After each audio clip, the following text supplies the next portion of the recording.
waves. Britons never will be slaves. James Thomson. Part 1.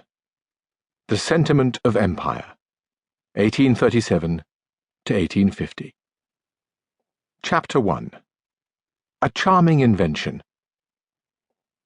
In October 1837, the Honourable Emily Eden, a witty and accomplished Englishwoman in her 41st year, was accompanying her brother, Lord Auckland, Governor-General of India, on an official progress up-country from Calcutta.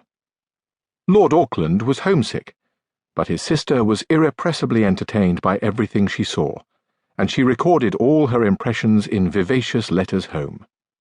She was anything but innocent or provincial. She was born in Old Palace Yard within sight of Parliament at Westminster, and had lived always near the centre of English power. Her father had been Postmaster General and President of the Board of Trade. Her eldest sister, Eleanor, had been the only true love of the younger Pitt, and she herself was an intimate friend of Lord Melbourne, the Prime Minister. She was accordingly amused rather than awed by the scale and grandeur of His Excellency's company. They travelled sometimes by steamer up the rivers which were the principal highways of India, sometimes on camel-back, in palanquins or in elephant howdahs, and they did it with theatrical display. The gubernatorial caravan numbered some 12,000 souls, with hundreds of animals and wagons, and when they stopped for the night a city of tents sprang up, bustling and teeming about Lord Auckland's quarters, with its own bazaars and workshops and stables, its farriers and its wheelwrights, its redcoat sentries, its aides and commissaries, its delegations of local magistrates or doctors or commanding officers, its gaudy emissaries from maharajas of the country, its rituals of presentation or official entertainment, its campfires, its hurrying orderlies, its myriad ragged camp followers, its bugle calls at dusk, its smells of spice and wood smoke and leather and sweat, all under the Union Jack on its great flagstaff beneath the terrific Indian sky. Sometimes it took 3 days for the cortege to cross a river. The pet dogs of the Europeans wore red coats on the march.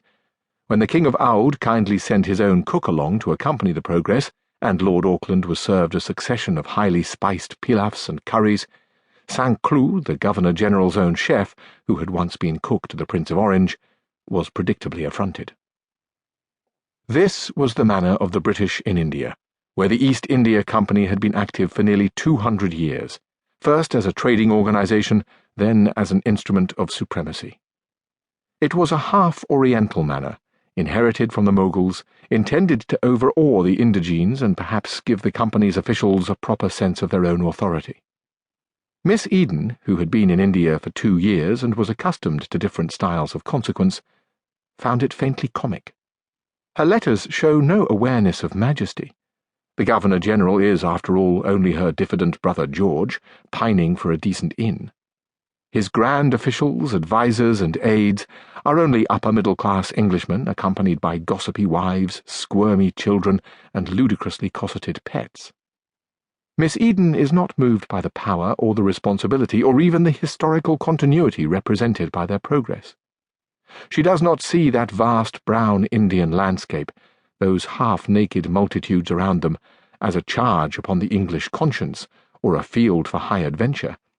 She sees it all rather as a pageant, and thanks her sister Mary warmly for sending her the latest issues of Pickwick, which, though it has already appeared in a pirate edition in Calcutta, is fresh and very funny to the Governor-General's entourage. She sees it, in fact, with the eyes of the 18th century. She was born in the old century, and her attitudes are Augustan, elegant, fastidious, entertained, urbane. Her England is the England of the younger Pitt. Her style is the style of Sheridan, Addison, and the cool, amusing ladies of the Age of Reason. But on October the 30th, 1837, she learnt beside the Ganges that the age was ended. The company, which was sailing upriver by barge and steamer, put ashore for the night in pleasant hilly country some 200 miles north of Calcutta. They looked at some convenient ruins in the evening, very picturesque, Emily thought, gave the spaniel Chance a run, did a little sketching, and received letters from England. These had come by the steamer Madagascar, which had left London on her